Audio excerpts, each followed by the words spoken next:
कहते हैं जो खेती को डॉलर से आकेगा, भूख लगी तो सोना ही फांकेगा, और जिसके बुनियाद में मनुवाद का जहर है वो बाबा साहब के संविधान को जरूर तहस नहस करेगा।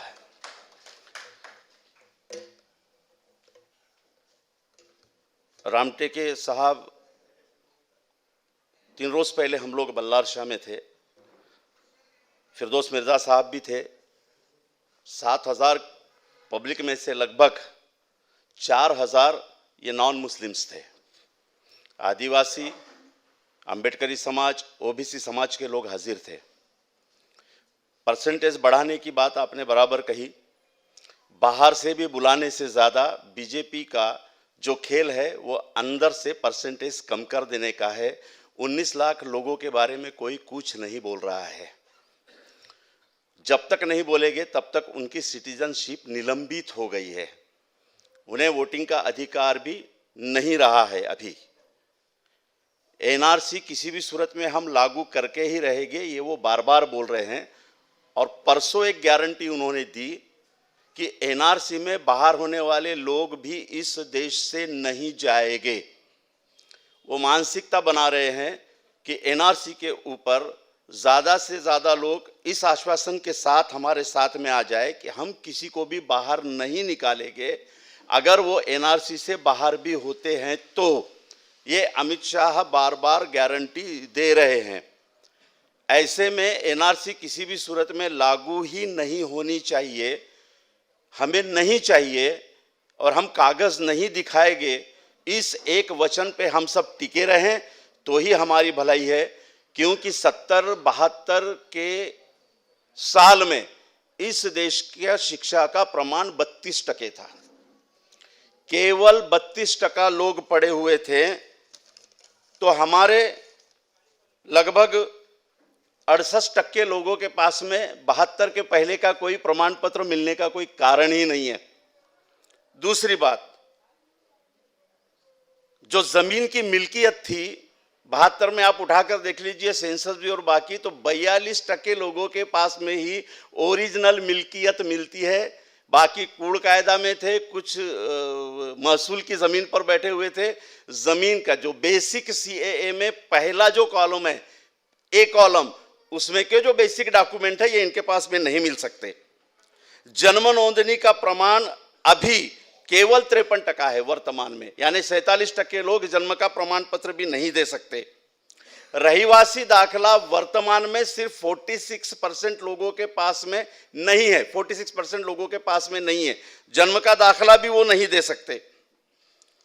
साथियों, सबसे बड़ी जो बात है वो ये है कि 2011 के सेंसस में, ये बात बहुत जरूरी है, 2011 के सेंसस में पूरे भारत के लोगों का जो फॉरेनर्स है उनके साथ में डाटा कलेक्ट किया गया, और भारत सरकार ने घोषित किया है कि 51 लाख लोग पूरे भारत में फॉरेनर्स है।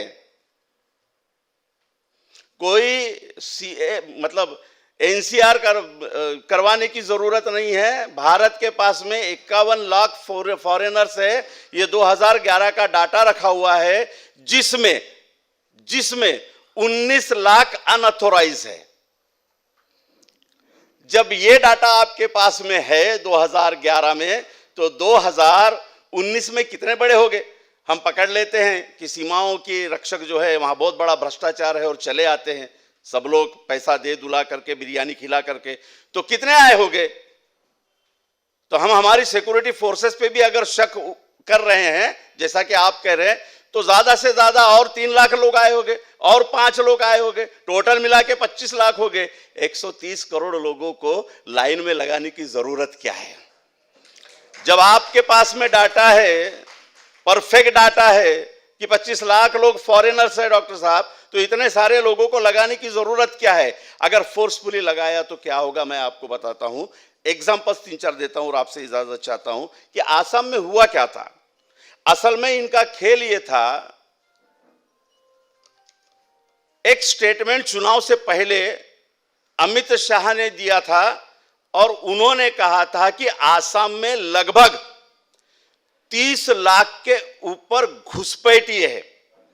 और उंगली ऐसी नचा नचा कर उन्होंने बार बार कहा था कि घुसपैठिए घुसपैठिए घुसपैठिए। आप में से कौन ऐसा है जो हाथ नहीं उठाएगा कि घुसपैठिए यानी कौन? आप में से कौन है जो हाथ नहीं उठाएगा कि घुसपैठिए यानी कौन? बोलिए ना, कौन? मुसलमान। जिस तरह से आरएसएस ने, भाजपा ने पूरे लोगों के, हिंदुस्तान के, भारत के, हमारा कॉन्स्टिट्यूशन नाम जो है वो इंडिया है, मुसलमानों का अभी भी हिंदुस्तान उनके मुंह से गया नहीं, इसलिए बोलना पड़ता है उनको कि आपके हिंदुस्तान में मुसलमानों के घुसपैठिए यानी मुसलमान है। तो एनआरसी आसाम की करने के पहले पूरे दुनिया को, पूरे देश को यह बता दिया था कि चुन चुन के हम घुसपैठिए निकालेंगे।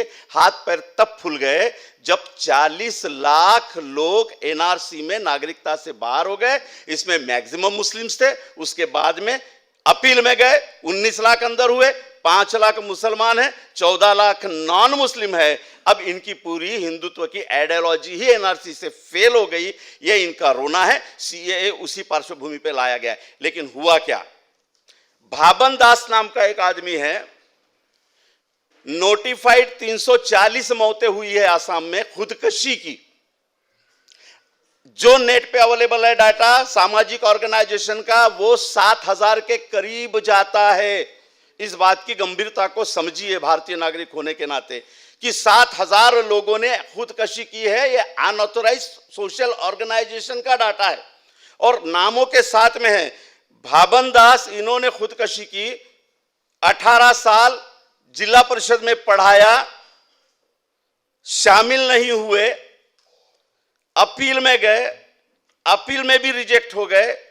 बीवी और बच्चे ये एनआरसी में आ गए, बच्चा आ गया, खुद नहीं आए, आत्महत्या की, लेटर मिला, एनआरसी से बाहर हो जाने के वजह से डिटेंशन सेंटर में सड़ूंगा, उससे बेहतर मैं खुदकशी कर रहा हूं। दूसरी केस, बस 1 मिनट लूंगा, कि किस तरह से एनआरसी में इन लोगों ने हमको सताया है या पूरे देश को कैसे सताएंगे।